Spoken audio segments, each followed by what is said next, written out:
चलो class 12th में हम लोग बात करेंगे अपने बिजनेस स्टडी के टॉपिक में। आ जाओ सब लोग, पहला चैप्टर है हमारा मैनेजमेंट, ठीक है ना।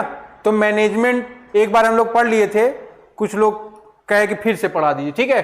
तो देखो जब हम लोग मैनेजमेंट पढ़ रहे थे तो कुछ चीजें हमने इसमें पढ़ा, जैसे हमने इसमें क्या क्या पढ़ लिया है, मीनिंग, ठीक है। मीनिंग क्या है मैनेजमेंट की, आपको बताया गया है कि मैनेजमेंट में 3 वर्ड है। पहला क्या आपका मैन, दूसरा क्या आपका मैनेज, एंड तीसरा क्या आपका टी मींस टेक्टफुली। मैन को मैनेज करना है कैसे, टेक्टफुली। बात समझ में आई नहीं। रामू काका है, रामू काका बोले रामू काका आप हमको पानी दे दीजिए। रामू काका आपके लिए क्या करेंगे, पानी भी लाएंगे, बिस्किट भी लाएंगे, पेठे भी ला के देंगे। बट तुमने बोला रमुआ पानी ला, है ना। क्या ये ऐसे काम हो पाएगा क्या? आपने क्या कर दिया, उनको हर्ट कर दिया, है ना। उनको क्या कर दिया आपने, हर्ट कर दिया, दुख दे दिया। अगर देखो रामू को आप रामू काका बुला सकते हो, रामू भैया बुला सकते हो, रामू अंकल बुला सकते हो, बट रामू काका बुलाओ और भी रामुआ बुलाओ, डांट के बुलाओगे, क्या क्या आप उनको हैंडल किए हो क्या? आपने क्या कर दिया, उनको हर्ट कर दिया।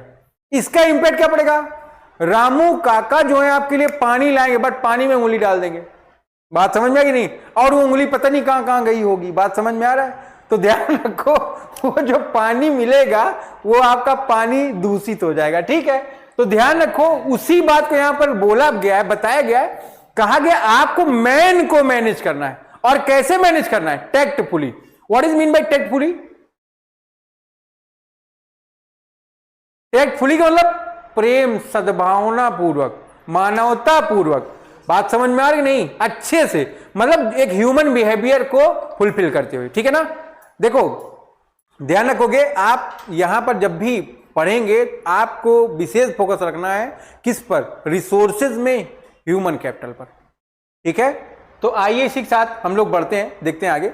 देखो मैनेजमेंट इज एन एक्टिविटी, क्या बोला गया, मैनेजमेंट क्या एक आपकी एक्टिविटीज है which is necessary for a group of people, जो जरूरी है किसके लिए, ग्रुप ऑफ पीपल के लिए, ठीक है ना। फिर वर्किंग इन एन ऑर्गेनाइजेशन, जो काम करते हैं या काम कर रहे हैं कहां पर, किसी ऑर्गेनाइजेशन में।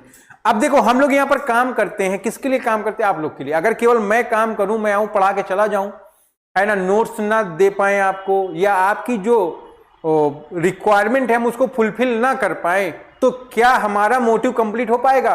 और हमारा मोटिव नहीं कंप्लीट होगा, आपका भी मोटिव नहीं कंप्लीट हो जाएगा। इस बात को आपको ध्यान रखना रहेगा, ठीक है। देखोगे they perform diverse task to achieve their common goal और ऑब्जेक्ट, ठीक है। ये लोग क्या करते हैं, अपने टास्क को क्या करते हैं, बार बार डाइवर्स करते रहते हैं, ठीक है। क्यों? जिससे कि उनके कॉमन गोल या ऑब्जेक्ट को फुलफिल कर पाए या उसको कंप्लीट कर पाए, ठीक है। तो इसीलिए बोला गया है मैनेजमेंट क्या प्रोवाइड करता है आपको, एज अ गाइडेंस। क्यों प्रोवाइड करता है? क्योंकि आप फुलफिल करो, क्या फुलफिल करो, अपने ऑब्जेक्ट या गोल को। बात समझ में आ रहा है। देखो यहां पर आपको एक्चुअल मीनिंग बताई गई, सभी लोग इसको पढ़ेंगे। क्या लिखा गया है, मैनेजमेंट मींस द आर्ट, है ना। देखोगे मैनेजमेंट क्या, art. What is mean bye art, जब किसी से, अब ध्यान रखो हमसे एक बोरा नहीं उठ रहा था, है ना, हमने बोला प्रिंस मोबाइल मत चलाओ बेटा, क्लास में बैठे हो, है ना, पढ़ो। देखो लगातार ये लड़का मोबाइल चला रहा है, क्या यही मैनेजमेंट? मैनेजमेंट आप यहां पढ़ने के लिए क्या कर रहे हो, पैसा दे रहे हो ना, तो आपको कहां फोकस रखना चाहिए, अपनी स्टडी पर फोकस रखना चाहिए। आप यहां आए हो, बैठे हो, पैसा दे रहे हो, अपना समय खराब कर रहे हो मोबाइल में, इससे क्या है, आप अपने गोल से दूर हो रहे कि नहीं हो रहे।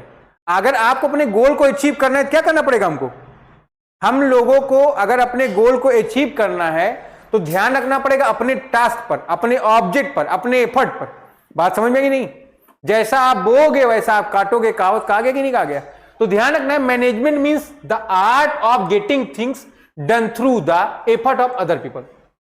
तो मैनेजमेंट में क्या है, हम लोग ऐसा वर्क करेंगे, है ना, जिससे क्या हो जाए, ऐसा एफर्ट लगाएंगे जिससे कि हमारा वर्क अचीव हो जाए।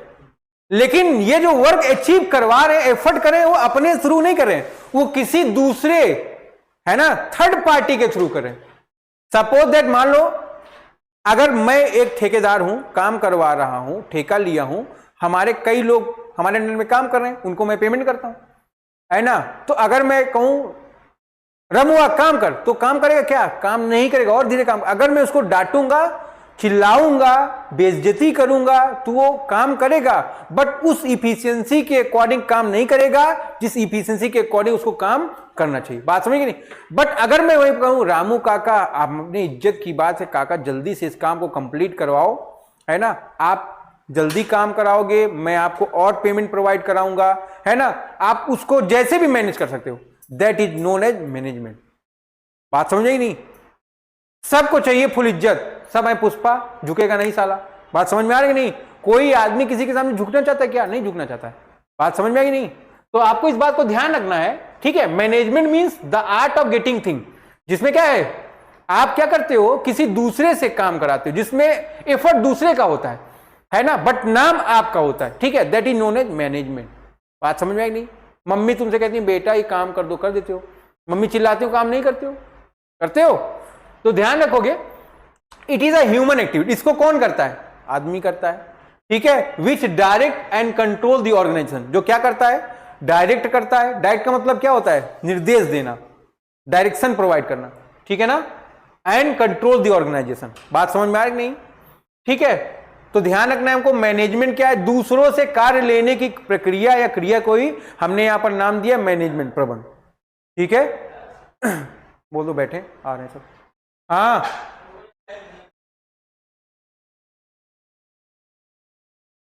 एक मिनट।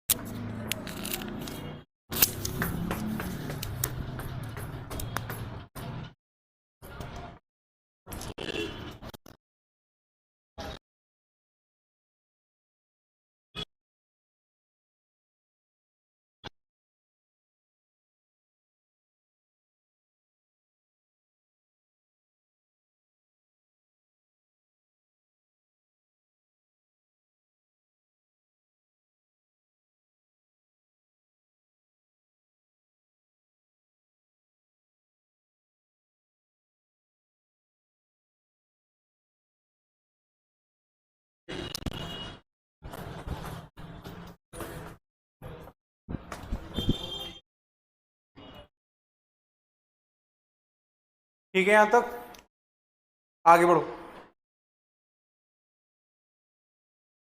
कार्य लेने या कार्य करवाने की जो प्रक्रिया या क्रिया होती है उसको हमने नाम दिया प्रबंध, ठीक है ना। ये क्या है? एक मानवीय क्रिया है जिसके द्वारा कई लोग समूह बना के अपने ऑब्जेक्ट का कंप्लीशन या कंप्लीट करते हैं, ठीक है। तो आगे देखो, जब भी आप बात करोगे यहां पर मैनेजमेंट, तो देखोगे यहां पर सोर्सेज आपके पास क्या है। सोर्सेज को डिवाइड किया गया 5M में। बात समझ में आ रही नहीं? देखो 5M में क्या है, आपके दो रिसोर्स हैं, ठीक है। पहला क्या है आपका? एक्टिव। एक्टिव में क्या है आपका? एक्टिव में केवल एक ही रिसोर्स है, दैट इज मैन। बात समझ में आ रही नहीं? फिर नॉन एक्टिव में क्या है? मटेरियल, मेथड, मनी और मशीन, ठीक है। तो देखो कि मैनेजमेंट क्या करता है, इस एक्टिव और इनएक्टिव या नॉन एक्टिव रिसोर्सेस को एक सूत्र में पिरोता है ना, कंपाउंड करता है, एक साथ मिला के उसमें कॉपरेशन एंड कोऑर्डिनेशन तैयार करता है। बात समझ में आ रहा है आपके? तो आपको ध्यान रखना है, मैनेजमेंट का मतलब क्या है, आपको जितने भी 5M's हैं उन पे कॉपरेशन एंड कोऑर्डिनेशन को मेंटेन करना, है ना, और उनको एक सूत्र में पिरोकर अपने ऑब्जेक्ट को कंप्लीट करने की कोशिश करना या उसके लिए वर्क करना, ठीक है, जिससे कि आपका object effective and efficient nature में तैयार हो, है ना। तो आपको इस बात को ध्यान रखना है, ठीक है। देखेंगे इस तरह से आप कह सकते हैं management is an activity. Management क्या है? आपकी एक एक्टिविटी है, ठीक है ना। It is a guide, direct and regulate and integrate human effort. जो क्या करता है? गाइड करता है ना, डायरेक्शन प्रोवाइड करता है, रेगुलेशन और इंटीग्रेशन करता है ह्यूमन एफर्ट्स का toward the achievement of certain common goal, जिसके थ्रू आप क्या करते हो? कुछ अचीव करते हो। किसको? जो आपका सर्टेन कॉमन गोल होता है, ठीक है। It is integrated the 5M's। जो क्या करता है 5 M's को इंटीग्रेट करता है। बात समझ में आ रहा है? देखेंगे आप उसके बाद मीनिंग ऑफ मैनेजमेंट, है ना। मीनिंग ऑफ मैनेजमेंट, जब भी आप बात करते हो मीनिंग की, आप मीनिंग को यहां पर 4 पार्ट में डिवाइड करके पढ़ते हैं, है ना। मीनिंग मैंने आपको बताया था ना 4 पार्ट। पहला पार्ट क्या था, आप मैनेजमेंट को एज एक्टिविटीज के रूप में जानते हो, है ना। मैनेजमेंट क्या है, अभी लिखा था ना डिफिनीशन में, it is an activities. Management किया जाता है, मैनेजमेंट अपने से हो जाता है क्या, आप सुबह से उठते हो, आपको कितने बजे उठना है, कितने बजे स्कूल जाना है, कॉलेज जाना है, भाई आपको जाने के 1 घंटे पहले कम से कम उठना पड़ेगा, है ना। आपको अपनी दैनिक प्रक्रिया कंप्लीट करनी पड़ेगी, फिर आप जाओगे कि डायरेक्ट उठे चले गए मांग मुझसे हुए, ऐसा तो कर नहीं सकते हो ना। तो इसलिए क्या बोला, management is an activity. Management कोई अकेले नहीं करता है, कई लोग मिलकर करते हैं, समूह की बात, ग्रुप की बात होती है, इसीलिए that management is a group activities. ठीक है, फिर मैनेजमेंट एज ए डिसिप्लिन। आप जब यहां बैठते हैं पढ़ने तो क्या होता है, आप शांत रहते हैं, आप हमारी बातों को ध्यान से सुनते हैं, तो ये किसमें कवर है, डिसिप्लिन में। आप चिल्ला रहे हैं, वो कह रहे हैं, वो कह रहे चिल्ला रहा है, कोई फेंक रख के मार रहा है कागज, ठीक है ना, that is management, that is discipline. अभी जैसे वो बैठा था मोबाइल चला रहा था, उसको मैंने बोला देखो मोबाइल रख दिया, तब से बैठ गया एकदम सीरियस होके। बात समझ में आ रही नहीं? तो ध्यान रखोगे ये क्या है, डिसिप्लिन है। डिसिप्लिन कैसे भी हम लोग बात करने वाले हैं, ठीक है। फिर management as a process, management क्या एक प्रोसेस है, ठीक है। प्रोसेस कैसे है, मैनेजमेंट स्टेप्स में होता है, स्टेप बाय स्टेप्स होता है, एक साथ कंप्लीट हो जाता है क्या, ये है ना, एक साथ तो कंप्लीट नहीं होता है। तो ध्यान रखना है, मैनेजमेंट को इसीलिए क्या बोला गया है, एक प्रोसेस, ठीक है। तो आइए देखते हैं हम लोग मैनेजमेंट एक्टिविटी के रूप में getting things done through others, है ना। एक्टिविटी के रूप में आपने बोला कि नहीं बोला, लेकिन क्या बोला कि मैनेजमेंट क्या है, गेटिंग थिंग्स का मतलब प्राप्त करते हो आप या करवाते हो, ठीक है ना, किसी क्रिया को या प्रक्रिया को या किसी वर्क को, किसके थ्रू, किसी दूसरे के, ठीक है। देखोगे यहां पर बात करते हो आप, ये क्या है, ग्रुप एक्टिविटी। ग्रुप एक्टिविटी क्यों है, क्योंकि आप अकेले नहीं कर सकते हो। आप अगर ना बैठे, क्या हम पढ़ा नहीं पाएंगे, नहीं पढ़ा पाएंगे। पढ़ाएंगे ऑनलाइन, मन नहीं लगता पढ़ाने में।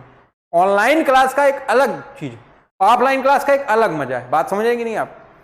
फिर गोल ओरिएंटेड, ध्यान रखोगे मैनेजमेंट आप क्यों करते हो, आपका एक कोई ना कोई सर्टेन गोल होता है, उसी गोल पर डिपेंड होकर आप मैनेजमेंट करते हो, अदर आप मैनेजमेंट नहीं करेंगे। फिर क्या है आपका डिसीजनल है। डिसीजनल का मतलब क्या है, मैनेजमेंट में आप डिसीजन लेते हो ना, प्लानिंग इसका एक पार्ट है। प्लानिंग में आप देखते हो ना, what to do, where to do, whom to do, why to do, है ना, ये सारी बात आप इसमें देखते हो, ठीक है। तो इसीलिए इसको बोला गया डिसीजनल। फिर इंटरपर्सनल बोला गया, व्हाट इज मीन बाय इंटरपर्सन, इसमें एक दूसरे को सोचते समझते हो, है ना, सूझबूझ की बात करते हो आप। इंटरपर्सनल आप दूसरे की मानसिकताओं को समझते हो, अपनी मानसिकता को उसको समझाते हो, मुझको क्या कराना है। बात समझ में आ रहा है आपके। फिर एज अ ग्रुप, मैनेजमेंट को आप ग्रुप के रूप में देखते हो, ऑल दोज हु मैनेज। कैसे देखते हैं आप, जो लोग मैनेज करते हैं उन्हीं को आप क्या बोलते हो, मैनेजमेंट। बात समझेगी, कौन कौन करता है, बोर्ड ऑफ डायरेक्टर्स करता है। आपने इसमें पढ़े होंगे, अभी आप पढ़ोगे इसमें level of management, top level, middle level, lower level की बात करेंगे, ठीक है। तो बोर्ड ऑफ डायरेक्टर्स है आपका, मैनेजिंग डायरेक्टर्स है, ठीक है, डिपार्टमेंटल हेड्स हैं, ब्रांच मैनेजर हैं, ठीक है। इस तरह के लोग अपना अपना एक ग्रुप बनाए हुए हैं। ये सब क्या करते हैं, ये सब मिलकर इस पूरे मैनेजमेंट के प्रोसेस को कंप्लीट करते हैं, ठीक है। जिसमें ब्रांच मैनेजर, सुपरवाइजर, ये सभी लोग इसमें इन्वॉल्व, ठीक है। फिर as a discipline, a body of knowledge की बात करता है। अभी हम लोग बात करते हैं ना, देखो मैनेजमेंट प्रेजेंट टाइम में अपना पंख फैला रहा है। अभी भी अगर आप बात करोगे कि लोगों से कि मैं सीए कर रहा हूं, सीएमए की जैसे बात करते हो, आदमी सीएमए के बारे में नहीं जानता है ना, अनभिज्ञ है लोग उससे, ठीक है।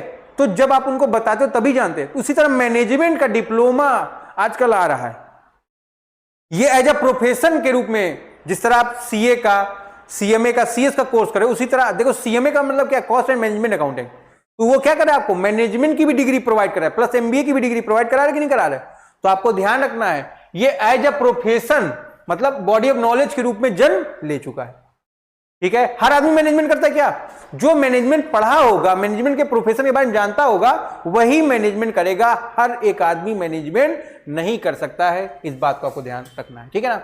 तो देखोगे मैनेजमेंट में जो प्रिंसिपल्स होते हैं वो साइंटिफिक प्रिंसिपल होते हैं, ठीक है। खड़े हो जाइए आप।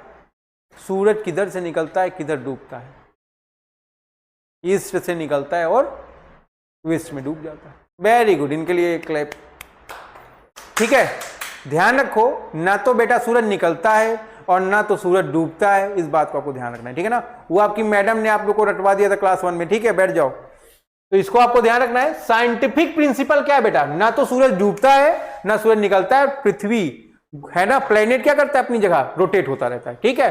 तो यही क्या है? साइंटिफिक प्रिंसिपल है। उसी तरह मैनेजमेंट का जो प्रिंसिपल है साइंटिफिक प्रिंसिपल इसलिए क्योंकि यूनिवर्सली एप्लीकेबल है। फिर पर्सनल स्किल है, हर आदमी मैनेजमेंट कर सकता है क्या? धीरू है ना, मुकेश अंबानी पहले कहां थे, अब कहां है, देखते हो ना। 5 लोग कहते हैं 500 रुपए में वो पेट्रोल भरते थे, अब पता नहीं कितने से पेट्रोल भरवा ले वो। बात समझ में आ रही नहीं? हल्दीराम का स्टोरी मैंने आपको बताया ना, पहले वो कहां थे अब कहां है, ठीक है। तो ये सब क्या है, ठीक है। तो हर आदमी के पास ये पर्सनल स्किल नहीं होती है। फिर art as well as science, management क्या है? आर्ट भी है। आर्ट क्यों है ये?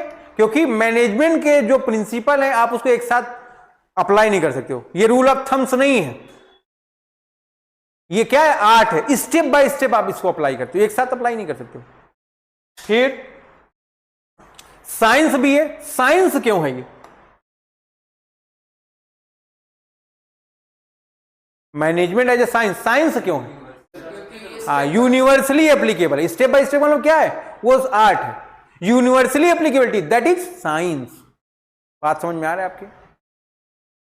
फिर आगे देखोगे एज अ प्रोसेस, मतलब manage what manager do. Manager क्या करता है? Planning, organising, staffing, directing, controlling. Planning करता है। प्लानिंग में क्या होता है? What to do, where to do, whom to do, है ना, ये सारी बातें ये सब यहां पर होती है। आपको कौन करेगा, कैसे करेगा, किसके द्वारा किया जाएगा, सारी बात यहां पर होती है। फिर ऑर्गेनाइजिंग मतलब क्या होता है? ऑर्गेनाइज करवाते हैं हम लोग, है ना। जब भी देखोगे बात होगी हमारी तो क्या करेंगे हम लोग? चीजों को ऑर्गेनाइज वे में करेंगे, व्यवस्थित रूप से। वेरी गुड, ऑर्गेनाइजेशन बना के। अकेले करोगे तो नहीं कर पाओगे। क्यों नहीं कर पाओगे? हाँ, क्योंकि सारी स्किल्स किसी एक आदमी के पास नहीं है ना। किसी के पास पैसा है, किसी की गुडविल है, किसी के पास पावर है, ठीक है। तो सबको क्या करोगे आप? मिला के कोऑपरेशन एंड कोऑर्डिनेशन तैयार करोगे, that is called as organising या ऑर्गेनाइजेशन, ठीक है। स्टाफिंग मींस एम्प्लॉइज को राइट टास्क दोगे, राइट प्लेस पर अपॉइंट करोगे। बात समझ में आई कि नहीं? आप उनको अगर इधर उधर, अब मान लो किसी को फाइनेंस का नॉलेज है, आप उसको टैक्स पकड़ाओगे, क्या काम हो पाएगा? नहीं हो पाएगा। ऐसे केस में स्टाफिंग आपको बताता है कि आपको किस पर्सन को कहां पर अपॉइंट करना है, ठीक है। अगर सही अपॉइंटमेंट नहीं होगा तो आदमी सही काम नहीं कर पाएगा। जो उसके पास एबिलिटी वही वर्क कर सकता है ना वो। फिर डायरेक्टिंग का मतलब आप एक स्टैंडर्ड फिट किए हो। जैसे ही अब तुम ये बैठा है क्लास में, मुंह लगातार फोन चला रहा है, क्या करेंगे? इसको क्लास से बाहर कर देंगे। पहले क्या करेंगे? इसको 1 बार 2 बार मना करेंगे कि कायदे से बैठो, पढ़ लो। That is known as direction, ठीक है। तो जब जो आप स्टैंडर्ड फिट किए हो उसके बाहर जब जाता है तो उसको क्या बोलते हो आप? उसको बोलते हो आप कंट्रोलिंग, है ना। तब बात कंट्रोलिंग की हो जाएगी। डायरेक्शन का मतलब क्या? आपको किस जगह पर, किस दायरे में रहकर काम करना है, ये बात बताने को क्या बताता है? डायरेक्शन। हम क्या कर रहे हैं? आपको डायरेक्शन प्रोवाइड कर रहे हैं ना। अकाउंट पढ़ाया मैंने आपको, ये पढ़ाया, वो पढ़ाया, सब पढ़ाया, क्या पढ़ाया? एक डायरेक्शन दिया ना। हम एक वे प्रोवाइड कर रहे हैं तुमको, ऐसे काम करना है। बट अगर तुम उस वे पे काम नहीं करोगे तो क्या हो जाएगा? काम तो खराब हो जाएगा ना। तो जब काम खराब होने लगा तो हमको क्या करना पड़ेगा? कंट्रोलिंग करेगा, ठीक है ना। तो ध्यान रखो, इसीलिए इसको क्या बोला गया? एज अ प्रोसेस, ठीक है। फिर देखें ये इन सब को जब आप एक करते हो तो क्या देखते हो? Coordinating material and human effort, human resource या ह्यूमन एफर्ट्स को आप क्या कर रहे हो? कोऑर्डिनेट कर रहे हो। किसको? मटेरियल एंड ह्यूमन एफर्ट्स को। या एक्टिव या नॉन एक्टिव रिसोर्स को, इन सब में मिला के कोऑर्डिनेशन बनाते हो। ठीक है, क्यों कोऑर्डिनेशन बनाते हैं आप, बताएं भाई, जिससे कि ये अचीव हो पाए। आपको क्या अचीव हो पाए, इन ऑर्डर टू अचीव, क्या अचीव करना है, कस्टमर सेटिस्फेक्शन। आपको पता है प्रेजेंट टाइम में customer is the king of the market. अगर आप सेटिस्फाई नहीं हो पाएंगे, आप हमारे यहां एडमिशन लेंगे नहीं लेंगे। तो सबसे पहले हमको ध्यान देना ना आपको सेटिस्फेक्शन पर। अगर आप सेटिस्फाई होगे तभी तो हमको पैसा दोगे, बिना सेटिस्फेक्शन के कैसे पैसा देंगे आप। फिर प्रॉफिट मैक्सिमाइजेशन, फिर हमको अपने मेन मोटिव क्या है मेरा, प्रॉफिट मैक्सिमाइजेशन। अपने प्रॉफिट पर भी तो ध्यान देना है। अगर हम प्रॉफिट नहीं कमाएंगे तो हम अपनी कोचिंग को, अपनी संस्था को, अपनी इंस्टीट्यूशन को कैसे चला पाएंगे। ठीक है, तो हमको कहीं ना कहीं अपने इस ऑब्जेक्ट को भी फुलफिल करना है। फिर इंप्लॉय सेटिस्फेक्शन, हमको कहां ध्यान देना है कि हमारे इंप्लॉय सेटिस्फाई हैं, नहीं डिससेटिस्फाई होंगे क्या करेंगे, हम चले जाएंगे। अगर हम उनसे डिससेटिस्फाई हुए, हम उनको क्या करेंगे, निकाल देंगे। ठीक है, तो दोनों चीजें ध्यान रखना है। सेटिस्फेक्शन ऑफ अदर, और भी देखना है कि और सभी लोग सेटिस्फाई है कि नहीं। और जैसे स्टूडेंट है गया, हर स्टूडेंट को सेटिस्फाइड करना है ना, बाहर के लोगों को सेटिस्फाई करना है, गवर्नमेंट को भी सेटिस्फाई करना है। तो ये तरह तरह की चीजें हैं, हमको इन सभी चीजों को लेकर चलना रहेगा। ठीक है, यहां तक अगर आपको कोई प्रॉब्लम हो आप बता सकते हैं। तो आज की जो बात है हमारी यहीं तक है। डिस्टर्बेंस हो गया, एक दो लोग आ गए, बाकी बातें हम लोग अपने अगले क्लास में करते हैं। ठीक है, तब तक के लिए आप सभी को टाटा बाय बाय।